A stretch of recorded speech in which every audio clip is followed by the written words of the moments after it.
Hi all, Sajeer ക്യൂട്ടോക്സിൻ്റെ പുതിയൊരു വീഡിയോയിലേക്ക് നിങ്ങൾക്ക് സ്വാഗതം. അപ്പോൾ നമ്മൾ കഴിഞ്ഞ വീഡിയോയിൽ സ്റ്റാർട്ട് ചെയ്തത് ജാവ ട്യൂട്ടോറിയലാണ്, കോർ ജാവ ട്യൂട്ടോറിയലാണ്. ഓട്ടോമേഷൻ ടെസ്റ്റിംഗ് സെലേനിയം പഠിക്കുന്നതിന് വേണ്ടിയിട്ടുള്ള കോർ ജാവ ട്യൂട്ടോറിയലാണ്. ഇന്ന് അതിൻ്റെ കണ്ടിന്യൂവേഷനാണ്. അപ്പോൾ അതിനു മുമ്പ് നമ്മൾ മാനുവൽ ടെസ്റ്റിങ്ങിൻ്റെയും ഓട്ടോമേഷൻ ടെസ്റ്റിംഗ് ഇൻട്രൊഡക്ഷനും ഒക്കെ പഠിച്ചിരുന്നു. ആദ്യമായിട്ടാണ് നിങ്ങൾ ഈ വീഡിയോ കാണുന്നതുണ്ടെങ്കിൽ ഈ ചാനൽ സബ്സ്ക്രൈബ് ചെയ്യുക, ചാനൽ ഷെയർ ചെയ്യുക. ടെസ്റ്റിംഗ് സംബന്ധമായും അതുപോലെ തന്നെ ഈ പ്രോഗ്രാമിംഗ് ലാംഗ്വേജ് ലെവലുള്ള വീഡിയോസ് നിങ്ങൾക്ക് ഈ ചാനലിൽ കാണാവുന്നതാണ്. അതിൻ്റെ ബേസിക്സ് ഒക്കെ അറിയാത്തവർക്ക് അത് പഠിക്കാൻ എളുപ്പമാണ്. അപ്പോൾ നമുക്ക് ഇന്നത്തെ ടോപ്പിക്കിലേക്ക് കടക്കാം. അപ്പോൾ കഴിഞ്ഞ ക്ലാസ്സിൽ നമ്മൾ സിമ്പിൾ ഒരു ജാവ പ്രോഗ്രാം എഴുതിയിരുന്നു. പക്ഷേ എങ്കിലും നമ്മൾ ജാവ പ്രോഗ്രാമിൽ കുറച്ച് നെയിമിംഗ് കൺവെൻഷൻസ് ഉണ്ട്. അതെന്താണെന്ന് പറഞ്ഞു കഴിഞ്ഞാൽ, നമ്മൾ പ്രോഗ്രാമിന് പേര് കൊടുക്കുന്നതും അകത്തെ വേരിയബിൾസിനും ക്ലാസ്സിനും മെത്തേഡ്സിനും ഒക്കെ പേര് കൊടുക്കുമ്പോൾ ചില കൺവെൻഷൻസ് ഫോളോ ചെയ്യുന്നുണ്ട്. അത് ഒരു സ്റ്റാൻഡേർഡാണ്, ജനറൽ സ്റ്റാൻഡേർഡാണ്. അപ്പോൾ ഏറ്റവും ഇമ്പോർട്ടൻ്റ് ആയിട്ട് നമ്മൾ മനസ്സിലാക്കേണ്ടത് ജാവ ഈസ് കേസ് സെൻസിറ്റീവ് ആണ്. ഈ ക്യാപിറ്റൽ ലെറ്ററും സ്മോൾ ലെറ്ററും ഇൻഡിവിജ്വലായിട്ട് തന്നെയാണ് ജാവ കൺസിഡർ ചെയ്യുന്നത്. അപ്പോൾ നമ്മൾ ഒരേ മീനിങ് ആയിരിക്കില്ല ക്യാപിറ്റൽ ആയാലും സ്മോൾ ആയാലും. അതുപോലെ തന്നെ ഫസ്റ്റ് ഒരു ജാവ പ്രോഗ്രാമിൻ്റെ ഒരു സ്ട്രക്ചർ എന്ന് പറഞ്ഞു കഴിഞ്ഞാൽ, നമ്മളൊരു പ്രൊജക്റ്റ് ക്രിയേറ്റ് ചെയ്തു. പ്രൊജക്റ്റിനുള്ളിൽ ഒരു പാക്കേജ് ഉണ്ടാവും. പാക്കേജിനുള്ളിലാണ് നമ്മൾ നോർമലി ക്ലാസ്സുകൾ ക്രിയേറ്റ് ചെയ്യുന്നത്. അപ്പോൾ ഈ പാക്കേജിനെയും സാധാരണ ലോവർ കേസ് ലെറ്റർ ആയിരിക്കണം, സ്മോൾ ലെറ്റർ ആയിരിക്കണം. അത് സാധാരണ ഒരു ഡൊമൈൻ, ഇപ്പോൾ നമ്മൾ ഏത് ഒരു കമ്പനിയിലൊക്കെ വർക്ക് ചെയ്യുകയാണെങ്കിൽ, ഫോർ എക്സാമ്പിൾ ജാവ ക്രിയേറ്റ് ചെയ്ത കമ്പനിയായ com.sun.ng. അപ്പോൾ കോം വെച്ച് സ്റ്റാർട്ട് ചെയ്ത് എല്ലാം സ്മോൾ ലെറ്ററിൽ ഡോട്ടായിട്ടാണ് സാധാരണ നമ്മൾ ഈ ജാവയുടെ പാക്കേജ് നെയിം കൊടുക്കുന്നത്. അതിനുശേഷം ക്ലാസ് നെയിം നമ്മൾ അപ്പർ കേസ് ലെറ്റർ വെച്ചിട്ടാണ് സ്റ്റാർട്ട് ചെയ്യുന്നത്. ഇപ്പോൾ 2 വേർഡ് ഉണ്ടെങ്കിൽ 2 വേർഡിൻ്റെയും ഫസ്റ്റ് ലെറ്റർ ക്യാപിറ്റൽ ആയിരിക്കണം. പിന്നെ ഈ മെത്തേഡ്സ് എന്ന് പറയുന്നത് അല്ലെങ്കിൽ ഫംഗ്ഷൻസ്, നമ്മൾ ഈ ഫംഗ്ഷൻസ് ചെയ്താൽ അത് വെർബ്സ് ആയിരിക്കണം, മീൻസ് എന്താണ് ചെയ്യാൻ പോകുന്നത്. അപ്പോൾ അതിൻ്റെ first letter should be A lower case. പിന്നെയുള്ള ഓരോ വേർഡ്സും എന്താണ് ക്യാപിറ്റൽ ലെറ്റർ. ഇവിടെ ഞാൻ പറഞ്ഞെങ്കിൽ റൺ ഫാസ്റ്റ് എന്നുള്ളൊരു മെത്തേഡാണ് നമ്മൾ എഴുതെങ്കിൽ ആർ സ്മോളും ഫാസ്റ്റിൻ്റെ എഫ് ക്യാപിറ്റൽ ലെറ്ററും ആയിരിക്കണം. അതുപോലെ തന്നെ സെയിം മെത്തേഡ്സിൻ്റെ സെയിം ആണ് വേരിയബിൾസ്. നമ്മൾ വേരിയബിൾസ് ഒക്കെ ഡിക്ലെയർ ചെയ്യുകയാണെങ്കിൽ അത് സ്റ്റാർട്ട് ചെയ്യുന്നത് സ്മോൾ ലെറ്ററും സെക്കൻഡ് വേർഡ് ഉണ്ടെങ്കിൽ സെക്കൻഡ് വേർഡിൻ്റെ ഇത് ക്യാപിറ്റൽ ലെറ്ററുമായിട്ട് കൊടുക്കണം. ഇതാണ് ഒരു ജനറലായിട്ട് പറയാനുള്ള ഒരു നെയിമിംഗ് കൺവെൻഷൻ. ഇനി നിങ്ങൾ പ്രോഗ്രാം ചെയ്യുമ്പോൾ ഇതൊന്ന് ഓർത്തിരുന്ന് കഴിഞ്ഞാൽ ഇതൊരു ജനറലായിട്ട് എവിടെ ചെന്നാലും ഫോളോ ചെയ്യുന്ന ഒരു കൺവെൻഷനാണ്. ഇനി അടുത്തതാണ് ഏറ്റവും ഇമ്പോർട്ടൻ്റ് ആയിട്ടുള്ളതാണ് ജാവ ആക്സസ് സ്പെസിഫയേഴ്സ്. കഴിഞ്ഞ ക്ലാസ്സിൽ നമ്മൾ പ്രോഗ്രാം എഴുതിയപ്പോൾ തന്നെ ഒരു മെയിൻ മെത്തേഡ് കണ്ടു, അതിൻ്റെ കണ്ടു പബ്ലിക് സ്റ്റാറ്റിക് വോയിഡ് മെയിൻ. അപ്പോൾ അതിലെ പബ്ലിക് എന്ന് പറയുന്ന ഒരു ആക്സസ് സ്പെസിഫയേഴ്സ് ആണ്. ആക്സസ് സ്പെസിഫയേഴ്സ് എന്ന് പറഞ്ഞു കഴിഞ്ഞാൽ ഈ നമ്മളുടെ ആ പർട്ടിക്കുലർ ആ ഒരു ക്ലാസിൻ്റെ അല്ലെങ്കിൽ ഒരു മെത്തേഡിൻ്റെ അല്ലെങ്കിൽ ഒരു വേരിയബിളിൻ്റെ ആക്സസിബിലിറ്റി, അതിനെ ആർക്കൊക്കെ ആക്സസ് ചെയ്യാം, അതിനെ പുറത്ത് ആർക്കൊക്കെ എടുക്കാം, അതിനെ എവിടെയൊക്കെ അതിനെ എത്തിച്ചേരാം എന്ന് മനസ്സിലാക്കാൻ പറ്റുന്ന ഒരു ആക്സസിബിലിറ്റി അല്ലെങ്കിൽ അതിൻ്റെ സ്കോപ്പാണ് ആക്സസ് സ്പെസിഫയേഴ്സ് വെച്ചിട്ട് നമ്മൾ ഡിക്ലെയർ ചെയ്യുന്നത്. Mainly 4 type of access specifiers ആണുള്ളത്. ഒന്ന് private, then protected, then public and default. ഇനി പ്രൈവറ്റ് ആ പേരിൽ തന്നെ ഉണ്ട്. നമ്മളൊരു ക്ലാസ്സിനുള്ളിൽ ഒരു മെത്തേഡിനെയോ അല്ലെങ്കിൽ ഒരു വേരിയബിളിനെയോ പ്രൈവറ്റ് ആയിട്ട് ക്ലാസ്സിൻ്റെ പ്രൈവറ്റ് മെമ്പറായി ഡിക്ലെയർ ചെയ്ത് കഴിഞ്ഞാൽ ആ ക്ലാസ്സിനുള്ളിൽ മാത്രമേ അതിന് ആക്സസ് ഉള്ളൂ. അതിനെ പുറത്തേക്ക് ക്ലാസ്സിൻ്റെ പുറത്ത് വേറെ ഇതിലേക്ക് നമുക്ക് ആക്സസ് ചെയ്യാൻ പറ്റില്ല. ഇപ്പം നമ്മൾ പഠിച്ചിട്ടില്ല, നമ്മളൊരു ക്ലാസ്സിൻ്റെ പുറത്തേക്ക് വേറൊരു ക്ലാസ്സിലെ വേരിയബിൾസിനെ ആക്സസ് ചെയ്യണമെങ്കിൽ ആ ക്ലാസ്സിൻ്റെ ഒബ്ജക്റ്റ് ക്രിയേറ്റ് ചെയ്തിട്ടാണ്. പക്ഷേ ഇത് ഒബ്ജക്റ്റ് ക്രിയേറ്റ് ചെയ്താൽ തന്നെ ഈ പ്രൈവറ്റ് വേരിയബിളിനെ നമുക്ക് ആക്സസ് ചെയ്യാൻ പറ്റില്ല. അതിൻ്റെ ആക്സസ് ലെവൽ ക്ലാസ്സിനുള്ളിൽ മാത്രമേ അതിനെ ആക്സസ് ചെയ്യാൻ പറ്റത്തുള്ളൂ. ഇനി പ്രൊട്ടക്റ്റഡ് ആണെങ്കിൽ കുറച്ചുകൂടെ ഹയർ ആക്സസ് ലെവൽ ഉണ്ട്. എന്ന് പറഞ്ഞാൽ ആ ഒരു പർട്ടിക്കുലർ പാക്കേജ്, ഒരു പ്രൊജക്റ്റിൽ തന്നെ നമുക്ക് മൾട്ടിപ്പിൾ പാക്കേജസ് ക്രിയേറ്റ് ചെയ്യാം. അപ്പോൾ ആ പാക്കേജിനുള്ളിലെ ഔട്ട്സൈഡ് ക്ലാസ്സസിനൊക്കെ നമുക്ക് ഇതിനെന്ത് ചെയ്യാൻ പറ്റും, ഈ പ്രൊട്ടക്റ്റഡ് ആയിട്ട് നമ്മൾ ഡിക്ലെയർ ചെയ്യുന്നതിനെ ആക്സസ് ചെയ്യാൻ പറ്റും.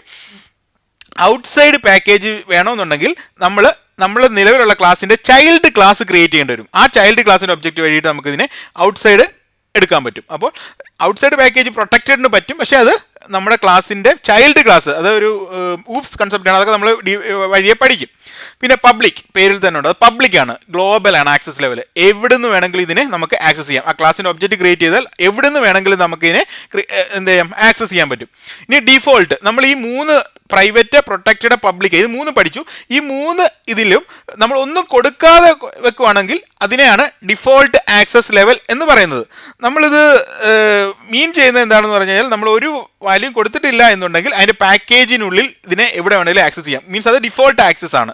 അപ്പോൾ ഇതിൻ്റെ ജസ്റ്റ് ഒരു സിമ്പിൾ ഒരു പ്രോഗ്രാം വേണമെങ്കിൽ നമുക്ക് നോക്കാം. ഓക്കെ, അപ്പോൾ ഞാനിവിടെ ഒരു പ്രോഗ്രാം എഴുതിയിട്ടുണ്ട്, ഒരു ആക്സസ് സ്പെസിഫയേഴ്സ്. അത് നമ്മുടെ പാക്കേജ് നെയിം ഞാൻ പറഞ്ഞ പോലെ com.testpack.net, അതാണ് നമ്മുടെ പാക്കേജ് നെയിം. അതിനുള്ളിൽ ക്ലാസ് ഒരു ആക്സസ് സ്പെസിഫയർ 1 എന്ന് പറയുന്ന ഒരു ക്ലാസ് എഴുതിയിട്ടുണ്ട്. ഇതിനുള്ളിൽ ഒരു 4 വേരിയബിളാണ് ഡിക്ലെയർ ചെയ്തിരിക്കുന്നത്. 4 വേരിയബിൾ ഡിക്ലെയർ ചെയ്തിട്ടുണ്ട്. ഓക്കെ, അപ്പോൾ ഇത് വേരിയബിൾ മാത്രമല്ല, ക്ലാസ്സിൻ്റെ മെമ്പറായിട്ട് ഫംഗ്ഷൻ ഇവിടെ കണ്ടില്ലേ, വോയിഡ് മെയിൻ, ഇതൊരു പബ്ലിക്കാണ്. ഇത് ഞാൻ ഇന്ന് കഴിഞ്ഞ ആഴ്ച ഇതിനെ പറ്റി എക്സ്പ്ലെയിൻ ചെയ്തിരുന്നു. പബ്ലിക് ആക്സസ് സ്പേസ് ആണ്, എവിടെ ഉണ്ടെങ്കിലും ആക്സസ്. ഇതുപോലെ തന്നെ നമുക്ക് വേറെ ആക്സസ് ഉപയോഗിച്ചിട്ടുള്ള മെത്തേഡ്സ് നമുക്ക് വേണമെങ്കിൽ ക്രിയേറ്റ് ചെയ്യാൻ പറ്റുന്നതാണ്. അപ്പോൾ ഇതിൽ ഫസ്റ്റ് പ്രൈവറ്റ്, ഇപ്പോൾ ഈ പ്രൈവറ്റ് വാർ ഈക്വൽ ടു 10 എന്ന് പറയുന്നത്, അപ്പോൾ ഇതിൻ്റെ അർത്ഥം എന്ന് പറഞ്ഞു കഴിഞ്ഞാൽ ഈ ഒരു പർട്ടിക്കുലർ ക്ലാസ്സിൽ മാത്രമേ ഇതിനെ ആക്സസ് ചെയ്യാൻ പറ്റുള്ളൂ. ഇനി പബ്ലിക് ആണെങ്കിൽ എവിടെ വേണമെങ്കിലും നമുക്ക് ആക്സസ് ചെയ്യാം. പ്രൊട്ടക്റ്റഡ് ഞാൻ പറഞ്ഞു കഴിഞ്ഞു, എന്താണ്, ഈ പാക്കേജിനുള്ളിലും ഈ പാക്കേജിന് പുറത്ത് വേറെ പാക്കേജ് ഉണ്ടെങ്കിൽ അവിടെ ചൈൽഡ് ക്ലാസ് വഴിയും നമുക്ക് ആക്സസ് ചെയ്യാം. ഡിഫോൾട്ട് എന്ന് പറഞ്ഞാൽ ഈ പാക്കേജിനുള്ളിൽ മാത്രം ആക്സസ് ആണ്. അപ്പോൾ ഞാൻ ഈ 4 variable, private var, public var, protected var and default var, ഈ 4 വേരിയബിളിൻ്റെ ഇതിനെ നമ്മുടെ ഈ സെയിം ക്ലാസ്സിൽ ആക്സസ് ചെയ്യണമെങ്കിൽ തന്നെ ഇതിൻ്റെ ഒബ്ജക്റ്റ് ക്രിയേറ്റ് ചെയ്യണം. അപ്പോൾ നമ്മുടെ ക്ലാസ് നെയിം ആക്സസ് സ്പെസിഫയേഴ്സ്, അതിൻ്റെ ഒരു ഒബ്ജക്റ്റ് നെയിം AS, ഇങ്ങനെയാണ് ഒരു ഒബ്ജക്റ്റ്. ഇതിൻ്റെ ഒരു റെപ്രസെൻറ്റേറ്റീവ് ഒബ്ജക്റ്റ് എന്ന് പറഞ്ഞാൽ ഇതിനെ ഒരു റെപ്രസെൻറ്റ് ചെയ്യുന്ന, ഈ ക്ലാസിൻ്റെ റെപ്രസെൻറ്റേറ്റീവ് ആയിട്ട് ഇരിക്കുന്ന ആളാണ്. അപ്പോൾ അതേ ഡോട്ട് എന്ന് പറഞ്ഞിട്ടാണ്. അത് ഡോട്ടല്ല ഡയറക്റ്റ് വിളിക്കണമെന്നുണ്ടെങ്കിൽ സ്റ്റാറ്റിക് ആയിട്ടൊക്കെ എടുക്കുന്നത്, അത് നമുക്ക് വഴിയെ പഠിക്കാം. പക്ഷേ നിലവിൽ ഒരു ക്ലാസിൻ്റെ റെപ്രസെൻറ്റേറ്റീവ് ആണ്. ആ ക്ലാസിൻ്റെ റെപ്രസെൻറ്റേറ്റീവായിട്ട് അതിനെ ചെയ്യണമെന്നുണ്ടെങ്കിൽ AS ഡോട്ട് എന്നാണ് ഇവിടെ എടുക്കേണ്ടത്. അപ്പോൾ ഞാൻ ജസ്റ്റ് പ്രിൻറ്റ് ചെയ്യുകയാണ്. അപ്പോൾ ഇവിടെ എല്ലാം സിമ്പിളായിട്ട് തന്നെ നടക്കും, കാരണം ഇത് സെയിം ക്ലാസ് തന്നെയാണ്. അപ്പോൾ ഇവിടെ പ്രൈവറ്റും നടക്കും, പബ്ലിക്കും നടക്കും, പ്രൊട്ടക്റ്റഡ് നടക്കും, ഡിഫോൾട്ട് നടക്കും. ഇപ്പോൾ ഇതിൽ ഈ ക്ലാസ്സിൽ നിന്ന് പുറത്തേക്ക് ആക്സസ് ഇല്ലാത്ത ഒറ്റ ഇതേ ഉള്ളൂ, പ്രൈവറ്റ്. ഇതിൻ്റെ പുറത്തുള്ള ഒരു ക്ലാസ്സിലും ഇതിനെ ആക്സസ് ചെയ്യാൻ പറ്റില്ല. പക്ഷേ പ്രൊട്ടക്റ്റഡും ഡിഫോൾട്ടും പബ്ലിക്കിനും നമുക്ക് പുറത്തുള്ള ആക്സസ് ചെയ്യാൻ പറ്റും. അപ്പോൾ ഞാൻ വേറൊരു ക്ലാസ് ഇവിടെ ക്രിയേറ്റ് ചെയ്തിട്ടുണ്ട്. ഇപ്പോൾ ഇവിടെ നമുക്ക് 4 വേരിയബിൾ ആണ് ഉള്ളത്. അപ്പോൾ ഞാൻ ആക്സസ് സ്പെസിഫയർ 2, ഇത് സെയിം പാക്കേജ്, ശ്രദ്ധിക്കേണ്ടത് ഈ സെയിം പാക്കേജിനുള്ളിൽ തന്നെയാണ്, അപ്പോൾ ഇവിടെ ഞാൻ ഇതേപോലെ തന്നെ ഈ നമ്മുടെ ആക്സസ് സ്പെസിഫയർ 1ൻ്റെ ഒരു ഒബ്ജക്റ്റ് അതിൻ്റെ റെപ്രസെൻറ്റേറ്റീവിനെ ക്രിയേറ്റ് ചെയ്തു. ഇങ്ങനെയാണ് ക്രിയേറ്റ് ചെയ്യുന്നത്. അതിനുശേഷം ഇവിടെ ഞാൻ ഈ പ്രൈവറ്റ് വേരിയബിൾ കമൻ്റ് ആണ് ചെയ്തിരിക്കുന്നത്. കമൻറ്റ് കാരണം എന്ന് പറഞ്ഞാൽ ഇത് എറർ വരും. അപ്പോൾ ഈ സെയിം പാക്കേജിനുള്ളിലായതുകൊണ്ട് ഈ പബ്ലിക്കും ഈ പ്രൊട്ടക്റ്റഡും ഈ ഡിഫോൾട്ട് വാല്യൂസ് നമുക്കിവിടെ എന്ത് ചെയ്യാൻ പറ്റും, എടുക്കാൻ പറ്റും. ഇപ്പോൾ ഇത് നമ്മൾ റൺ ചെയ്ത് കഴിഞ്ഞാൽ ഈ വാല്യൂസ് ഇവിടെ കണ്ടില്ലേ, ഇതിൻ്റെ അകത്ത് ഫസ്റ്റ് ക്ലാസ്സിൽ വന്നു. ഇനിയിപ്പോൾ ഇവിടെ ആക്സസ് സ്പെസിഫയർ 2ലേക്ക് വന്നു കഴിഞ്ഞാൽ ഈ 3 വാല്യൂസ് ഇവിടെ നമുക്ക് റൺ ചെയ്യാം. അപ്പോൾ നമ്മൾ ഇത് ക്ലിക്ക് ചെയ്ത് കഴിഞ്ഞാൽ ഇത് 3 വന്നു. ഇനി ഞാൻ ഈ പ്രൈവറ്റിന് എന്ത് ചെയ്ത് കഴിഞ്ഞാൽ, ഇപ്പോൾ കഴിഞ്ഞാൽ കണ്ടോ, ഇവിടെ ഒരു എറർ കാണിക്കുകയാണ്. ഇത് കമ്പൈൽ ടൈം തന്നെ എറർ വരികയാണ് ഇവിടെ. കാരണം ഇതെന്താണ്, ഇത് വിസിബിൾ അല്ല, ഇവിടെ തന്നെ പറഞ്ഞിട്ടുണ്ട് നോട്ട് വിസിബിൾ. അപ്പം ഈ നമ്മുടെ ആ ക്ലാസ്സിനുള്ളിൽ മാത്രമേ ഈ പ്രൈവറ്റ് വേരിയബിളിന് വിസിബിലിറ്റി ഉള്ളൂ. ഓക്കെ, അപ്പം നമുക്കിപ്പം മനസ്സിലായിരിക്കുന്നത് എന്താണ്, ഈ പ്രൈവറ്റ് വേരിയബിൾ ആ ക്ലാസ്സിനുള്ളിൽ മാത്രമേ പറ്റത്തുള്ളൂ. ഇനി പബ്ലിക്കും പ്രൊട്ടക്റ്റഡും ഡിഫോൾട്ടും ആ പാക്കേജിനുള്ളിൽ പറ്റും. ഇനി നമ്മൾ പാക്കേജിന് വെളിയിലേക്ക് പോവുകയാണ്. വേറൊരു പാക്കേജ് ഞാൻ ക്രിയേറ്റ് ചെയ്തിട്ടുണ്ട്, ടെസ്റ്റ് പാക്കിനോട്. അപ്പം ഇതിൽ നിന്ന് എന്ത് മനസ്സിലാക്കാം, പബ്ലിക് നമുക്ക് അവിടെ എന്തായാലും ആക്സസ് ചെയ്യാം. ഡിഫോൾട്ട് ആക്സസ് ചെയ്യാൻ പറ്റുമോ? ഇല്ല, ഡിഫോൾട്ട് ആ പാക്കേജിനുള്ളിൽ മാത്രമേ ആക്സസ് ചെയ്യാൻ പറ്റത്തുള്ളൂ. ഇനി പ്രൊട്ടക്റ്റഡ് ആണെങ്കിലോ ആക്സസ് ചെയ്യാൻ പറ്റത്തില്ല. പക്ഷേ ഒരു ടെക്നിക്ക് ഉണ്ട്, എന്താണ്, ഈ ഒരു പർട്ടിക്കുലർ ആക്സസ് ഏതാണോ അതിൻ്റെ മെമ്പറായിട്ടുള്ളത് അതിൻ്റെ ചൈൽഡ് ക്ലാസ് ആക്കി കഴിഞ്ഞാൽ, ഇതിനെ എക്സ്റ്റെൻഡ് ചെയ്ത് കഴിഞ്ഞാൽ, ഇതിനെ പേരൻറ്റ് ക്ലാസ്സും ഇതിൻ്റെ ചൈൽഡ് ക്ലാസ് ആയിട്ട് ക്രിയേറ്റ് ചെയ്ത് പ്രൊട്ടക്റ്റഡ് നമുക്ക് എടുക്കാം. ഇപ്പോൾ ഞാൻ ആക്സസ് സ്പെസിഫയർ 3 എന്ന് പറയുന്ന ഇതെടുത്തു. ഇവിടെ നമുക്ക് എന്ത് മാത്രമേ പറ്റത്തുള്ളൂ, പബ്ലിക് വാർ മാത്രമേ പറ്റത്തുള്ളൂ. ബാക്കി എല്ലാത്തിൻ്റെയും നമ്മൾ കമൻറ്റ് മാറ്റിക്കഴിഞ്ഞാൽ അവിടെ എറർ വരും. കണ്ടില്ലേ, കമൻറ്റ് മാറ്റി കഴിഞ്ഞാൽ ഇവിടെ എറർ ആയിരിക്കും അടിക്കുന്നത്. കാരണം എന്താണ്, ഇതൊന്നും വിസിബിൾ അല്ല. ഇവിടെ അപ്പം നമുക്ക് പബ്ലിക് മാത്രമേ നമുക്ക് വിസിബിൾ ആയിട്ട് ഉള്ളൂ. കാരണം എന്ന് പറഞ്ഞാൽ ഇത് വേറെ പാക്കേജാണ്. അപ്പോൾ ആ പാക്കേജിന് വെളിയിൽ പബ്ലിക്കായിട്ട് ഡിക്ലെയർ ചെയ്യുന്ന വേരിയബിളിന് മാത്രമേ ആക്സസ് ഉള്ളൂ. അപ്പോൾ നമ്മൾ നോക്കിക്കഴിഞ്ഞാൽ പബ്ലിക്കിൻ്റെ വാല്യൂ ഇവിടെ പബ്ലിക് വേരിയബിൾ ഈക്വൽ ടു 5 എന്ന് പറയുന്ന ആ ഒരു പർട്ടിക്കുലർ വാല്യൂ അവിടേക്ക് വരികയാണ്. അപ്പോൾ ഞാൻ പിന്നെ വേറൊരു ക്ലാസ് കൂടി ഇവിടെ ക്രിയേറ്റ് ചെയ്തിട്ടുണ്ട്, ആക്സസ് സ്പെസിഫയർ 4 എന്ന് പറയുന്നത്. അപ്പോൾ ഇതിൻ്റെ ഒരു പ്രത്യേകത എന്ന് പറഞ്ഞു കഴിഞ്ഞാൽ, ഞാൻ ഈ പാക്കേജ് ഇതിലേക്ക് ഇമ്പോർട്ട് ചെയ്തിട്ട് എക്സ്റ്റെൻഡ്, ഇപ്പോൾ ഈ ആക്സസ് സ്പെസിഫയർ 1നെ എക്സ്റ്റെൻഡ് ചെയ്യുക. ഇത് മീൻസ് ദാറ്റ് ഈ ആക്സസ് സ്പെസിഫയർ 1 ഒരു പേരൻറ്റ് ക്ലാസ്സും ആക്സസ് സ്പെസിഫയർ 4 ഇതിൻ്റെ ചൈൽഡ് ക്ലാസ് ആണ്. അപ്പോൾ നമുക്ക് ഇതിൽ നിന്ന് എന്ത് മനസ്സിലാക്കാം, ഈ ചൈൽഡ് ക്ലാസ് ആണെന്നുണ്ടെങ്കിൽ നമുക്ക് ഏത് പ്രൊട്ടക്റ്റഡ് എന്ന് പറഞ്ഞാൽ നമ്മൾ ഈ ആക്സസ് സ്പെസിഫയർ 1ൽ ഡിക്ലെയർ ചെയ്തിരിക്കുന്ന ഈ ഒരു വേരിയബിൾ ഇവിടെ നമുക്ക് ആക്സസ് ചെയ്യാൻ പറ്റും. ഓക്കെ, അപ്പോൾ ഇതാണ് ഇതിൻ്റെ പ്രത്യേകത. അപ്പോൾ ഇവിടെ ഈ പ്രൈവറ്റും ഡിഫോൾട്ടും നമുക്ക് ആക്സസ് ചെയ്യാൻ പറ്റത്തില്ല. പക്ഷേ പബ്ലിക്കിൻ്റെ കൂടെ ഇവിടെ ഇപ്പം ഇതൊരു ചൈൽഡ് ക്ലാസ് ആയതുകൊണ്ട് ഈ പ്രൊട്ടക്റ്റഡ് വേരിയബിൾ നമുക്ക് ആക്സസ് ചെയ്യാൻ പറ്റും. അപ്പോൾ ഇതാണ് ഈ പ്രൊട്ടക്റ്റഡ് എന്ന് പറയുന്ന ആക്സസ് സ്പെസിഫയറിൻ്റെ പ്രത്യേകത. ഇവിടെ നമ്മൾ നോക്കുമ്പോൾ ഈ പ്രൊട്ടക്റ്റഡിൻ്റെയും ഈ 2 വാല്യൂസ് നമുക്ക് ആൻസർ നമുക്ക് കിട്ടുകയാണ്. അപ്പോൾ ഇതാണ് ഈ ആക്സസ് സ്പെസിഫയേഴ്സിൻ്റെ ഒരു പ്രത്യേകത. അപ്പോൾ എന്ന് പറഞ്ഞു കഴിഞ്ഞാൽ ഇതിനെ ചൈൽഡ് ക്ലാസ് ആയിട്ട് ക്രിയേറ്റ് ചെയ്ത് കഴിഞ്ഞാൽ അവിടെ നമുക്ക് പബ്ലിക്കും പ്രൊട്ടക്റ്റഡും എടുക്കാം. പക്ഷേ പ്രൈവറ്റ് ആണെങ്കിൽ ആ സെയിം ക്ലാസ്സിനുള്ളിൽ മാത്രം ഡിഫോൾട്ട് ആണെന്നുണ്ടെങ്കിൽ ആ പാക്കേജിനുള്ളിൽ പബ്ലിക് എനിവെയർ എവിടെ വേണമെങ്കിലും നമുക്ക് ആക്സസ് ചെയ്യാൻ പറ്റും. പ്രൊട്ടക്റ്റഡ് ആണെങ്കിൽ പാക്കേജ് ആണ് അതിൻ്റെ ഡിഫോൾട്ട് ആക്സസ് ലെവൽ. പക്ഷേ പാക്കേജിന് വെളിയിൽ നമ്മളൊരു ചൈൽഡ് ക്ലാസ് ക്രിയേറ്റ് ചെയ്തിട്ടുണ്ടെങ്കിൽ നമുക്ക് ആക്സസ് ചെയ്യാൻ പറ്റും. ഇത് മനസ്സിലായെന്ന് നിങ്ങൾ വിചാരിക്കുന്നു. അപ്പോൾ നമുക്ക് ഇനി അടുത്ത ഇതിലേക്ക് പോകാം. ഓക്കെ, ഇനി അടുത്തതാണ് ഓപ്പറേറ്റേഴ്സ്. അപ്പോൾ ഓപ്പറേറ്റേഴ്സ് മെയിനായിട്ട് 2 ടൈപ്പ് ആണുള്ളത്, റിലേഷണൽ ആൻഡ് ലോജിക്കൽ ഓപ്പറേറ്റേഴ്സ്. ഇതൊക്കെ നമ്മൾ നോർമൽ മാത്സിൽ പഠിക്കുന്നതാണ്. ഫസ്റ്റ് ആണ് equals, not equals, greater than, less than, greater than or equal to, less than or equal to. ഇപ്പോൾ നമ്മൾ സാധാരണ കണ്ടീഷൻ ചെക്കിങ്ങിനൊക്കെയാണ്. ഇപ്പോൾ എക്സ് ഈക്വൽ ടു വൈ എന്ന് പറഞ്ഞാൽ means X double equal Y, X equal to Y, X ഇത് not equal to Y, ഇത് greater than Y, ഇത് less than Y, പിന്നെ X greater than or equal to, less than or equal to. അപ്പോൾ ഇത്രയും ഇത് നമ്മൾ പല condition checking സമയത്തൊക്കെ ഈ റിലേഷണൽ ഓപ്പറേറ്റേഴ്സ് പ്രധാനമായിട്ട് നമ്മൾ അടുത്ത കണ്ടീഷണൽ സ്റ്റേറ്റ്മെന്റ്സിലേക്കാണ് പോകുന്നത്. അപ്പോൾ അവിടെ വെച്ചിട്ട് നമ്മൾ ഇത് യൂസ് ചെയ്യുന്നുണ്ട്. ഇനി അടുത്തതാണ് ലോജിക്കൽ ഓപ്പറേറ്റേഴ്സ്. ലോജിക്കൽ ഓപ്പറേറ്റേഴ്സ് മെയിനായിട്ട് 3 ആണുള്ളത്, ആൻഡ്, ഓർ, നോട്ട്. ഇതൊക്കെ നമ്മൾ കോളേജിലോ അല്ലെങ്കിൽ ഒക്കെ പഠിക്കുന്നതാണ്. അപ്പോൾ 2 കണ്ടീഷൻസ് തമ്മിൽ ഒരുമിച്ച് വെരിഫൈ ചെയ്യാൻ വേണ്ടിയിട്ടാണ് ആൻഡ് അല്ലെങ്കിൽ ഓർ യൂസ് ചെയ്യുന്നത്. അപ്പോൾ ആൻഡ് എന്നതിൻ്റെ അർത്ഥം എന്താണെന്ന് പറഞ്ഞു കഴിഞ്ഞാൽ ആ 2 കണ്ടീഷനും ട്രൂ ആണെങ്കിൽ മാത്രമേ ആ ആൻഡ് ട്രൂ ആവുള്ളൂ, അല്ലെങ്കിൽ and return will return false. ഇനി ഓർ ആണെങ്കിലോ ഏതെങ്കിലും ഒരു കണ്ടീഷൻ, ഓർ ഒന്നുകിൽ ഫസ്റ്റ് കണ്ടീഷൻ അല്ലെങ്കിൽ സെക്കൻഡ്, ഏതെങ്കിലും ഒന്ന് ട്രൂ ആയി കഴിഞ്ഞാൽ അത് റിട്ടേൺ ട്രൂ വരും. ഇനി നോട്ട് ആണെങ്കിൽ എന്താണ് നമ്മൾ എഴുതുന്നത് അതിൻ്റെ ജസ്റ്റ് ഓപ്പോസിറ്റ് എടുക്കാൻ വേണ്ടിയിട്ടാണ് നോട്ട് നമ്മൾ എഴുതുന്നത്. അപ്പോൾ ഇതൊക്കെയാണ് 3 ആൻഡ്, ഓർ, നോട്ട്. പിന്നെ relational operators equals, not equals, greater than, less than, greater than or equal to, less than or equal to. അപ്പോൾ ഇത് ഉപയോഗിച്ചുകൊണ്ടുള്ള പ്രോഗ്രാംസ് ഒക്കെ നമുക്ക് എഴുതാം വഴിയായിട്ട്. ഇനി അടുത്ത നമ്മൾ ഈ കണ്ടീഷണൽ സ്റ്റേറ്റ്മെന്റ് ഈഫെൽസ് ഒക്കെ ഉണ്ട്. അതിന് മുമ്പ് ഒരു ഏറ്റവും ഇമ്പോർട്ടൻ്റ് ആയിട്ടുള്ള സംഭവമാണ് കണ്ടീഷണൽ ഓപ്പറേറ്റർ എന്ന് പറയുന്നത്. ഈ കണ്ടീഷണൽ ഓപ്പറേറ്റർ എന്ന് പറഞ്ഞു കഴിഞ്ഞാൽ 1 of the 2 expressions for evaluation. അപ്പോൾ ഇത് യൂസ് ചെയ്യുന്ന ഒരു ടേണറി ഓപ്പറേറ്റർ എന്നാണ് പറയുന്നത്. ഇതിന് മെയിനായിട്ട് യൂസ് ചെയ്യുന്ന ഒരു ക്വസ്റ്റ്യൻ മാർക്ക് ഒരു കോളനുമാണ്. അപ്പോൾ ഇതിൻ്റെ ഫോർമാറ്റ് എന്ത് പറഞ്ഞു കഴിഞ്ഞാൽ നമ്മളൊരു വേരിയബിളിലേക്ക് ഒരു വാല്യൂ സേവ് ചെയ്യണമെന്ന് വിചാരിക്കുക. അപ്പോൾ നമുക്ക് ഇവിടെ ഫസ്റ്റ് ഒരു കണ്ടീഷൻ കൊടുക്കാം, അതിനുശേഷം ഒരു ക്വസ്റ്റ്യൻ മാർക്ക് ഇടാം, അതിനുശേഷം ഒരു എക്സ്പ്രഷൻ 1 ആൻഡ് എക്സ്പ്രഷൻ 2. അപ്പോൾ ഈ കണ്ടീഷൻ ട്രൂ ആണെങ്കിൽ ഈ വേരിയബിളിൻ്റെ വാല്യൂ എക്സ്പ്രഷൻ 1ഉം, ഈ കണ്ടീഷൻ ഫോൾസ് ആണെങ്കിൽ ഈ വേരിയബിളിൻ്റെ വാല്യൂ എക്സ്പ്രഷൻ 2. ഇപ്പോൾ നമ്മൾ സിമ്പിൾ ഒരു ഈഫ് ഒക്കെ എഴുതുന്നതിൻ്റെ വേറൊരു വേർഷനാണ്. നമുക്ക് ഇങ്ങനെ വാരി വലിച്ചൊരു 3-4 സ്റ്റേറ്റ്മെന്റ് ആയിട്ട് എഴുതുക, ഒരു സിംഗിൾ സ്റ്റേറ്റ്മെന്റിൽ ഇത് എഴുതുന്നതാണ്. ഇപ്പോൾ തന്നെ ഇവിടെ എക്സ് ഗ്രേറ്റർ ദാൻ, ഇവിടെ നമ്മൾ പറഞ്ഞ എക്സ് ഗ്രേറ്റർ ദാൻ വൈ, അതിൽ എക്സ് ഗ്രേറ്റർ ദാൻ ആണെങ്കിൽ എക്സിന്റെ വാല്യൂ എയിലേക്ക് സേവ് ആകും, അല്ലെങ്കിൽ വൈയുടെ വാല്യൂ ആയിരിക്കും എയിലേക്ക് സേവ് ആകുന്നത്. ഞാൻ ജസ്റ്റ് ഒരു പ്രോഗ്രാം നിങ്ങളെ അതിനെ കാണിക്കാം. Okay, conditional operator. ഓക്കെ, ഇവിടെ ഞാൻ X equal to 30, Y equal to 20 എന്ന് എടുത്തിട്ടുണ്ട്. എ ഈക്വൽ ടു, ഇവിടെ ഇതാണ് നമ്മുടെ conditional operators, X greater than Y. അപ്പോൾ എന്താണ് ഈ കണ്ടീഷൻ ചെക്ക് ചെയ്യാണ്. അപ്പോൾ എക്സ് ആണ് വലുതെന്നുണ്ടെങ്കിൽ ഈ എയ്ക്കകത്ത് എക്സിൻ്റെ വാല്യൂ വൈ, അല്ലെങ്കിൽ എക്സ് ആണ് ചെറുതാണെന്നാണെങ്കിൽ എയ്ക്കകത്ത് വൈയുടെ വാല്യൂ. ഇപ്പോൾ നമ്മൾ ഇവിടെ വാല്യൂ എന്താണ്, വാല്യൂ ഓഫ് എ എന്ന് പറഞ്ഞിട്ട് നമ്മൾ പ്രിന്റ് ചെയ്യിപ്പിക്കുന്നുണ്ട്. അപ്പോൾ നോക്കാം, ഇപ്പോൾ ഇവിടെ വരേണ്ട വാല്യൂ ഏതാണ്, 30 എന്നാണ്, കാരണം അതാണല്ലോ വലുത്. യെസ്, ഇവിടെ 30 എന്ന് വന്നു. ഇനി നമുക്ക് ഇനി വൈയുടെ വാല്യൂ മാറ്റി കൊടുക്കാം, 40 എന്ന് കൊടുക്കാം. അപ്പോൾ ഇവിടെ ചെക്ക് ചെയ്യുമ്പോൾ എക്സ് ഗ്രേറ്റർ ദാൻ വൈ, ഇത് ഫോൾസ് ആണ്, കാരണം എക്സ് സ്മോൾ ലെസ് ദാൻ ആണ്, വൈ ആണ് വലുത്. അപ്പോൾ ഇതിൻ്റെ വാല്യൂ വൈയിലേക്കാണ് വരേണ്ടത്. Value of A equal to 40. ഇപ്പം നമ്മൾ വൈയുടെ വാല്യൂ. അപ്പോൾ ഇതാണ്. ഇപ്പോൾ സിമ്പിളായിട്ട് നമുക്കൊരു കണ്ടീഷൻ ചെക്ക് ചെയ്യണമെന്നുണ്ടെങ്കിൽ ഈ കണ്ടീഷണൽ ഓപ്പറേറ്റർ ഏറ്റവും യൂസ്ഫുൾ ആണ്. അത് വാരി വലിച്ചിട്ട് നമ്മൾ കുറേ കണ്ടീഷണൽ സ്റ്റേറ്റ്മെന്റ് എഴുതാതെ സിമ്പിളായിട്ട് ഒരു ഒറ്റ സ്റ്റേറ്റ്മെന്റിൽ എഴുതാൻ പറ്റുന്ന ഏറ്റവും സിമ്പിളായിട്ടൊരു സാധനമാണ് ഈ കണ്ടീഷണൽ ഓപ്പറേറ്റർ എന്ന് പറയുന്നത്.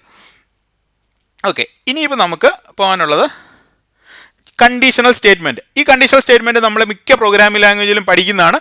ഇതിനെ ഒരു സ്റ്റേറ്റ്മെന്റ് ആണ്, നമുക്ക് അടുത്ത സ്റ്റേറ്റ്മെന്റ് ഏതാണ് എക്സിക്യൂട്ട് ചെയ്യേണ്ടത് എന്ന് നമ്മളെ കാണിച്ചു തരുന്നതാണ്. അപ്പോൾ കണ്ടീഷണൽ സ്റ്റേറ്റ്മെന്റ് നമുക്ക് ഒരു ഡിസിഷൻ എടുക്കാൻ വേണ്ടിയിട്ടുള്ള പവറാണ് തരുന്നത്. അപ്പം മെയിനായിട്ടും 3 കണ്ടീഷൻ സ്റ്റേറ്റ്മെന്റ് ആണുള്ളത്, if, if else and switch statement. ജാവയിൽ if, if else and switch statement ആണ്, അങ്ങനെയാണ് 3 എണ്ണമാണുള്ളത്.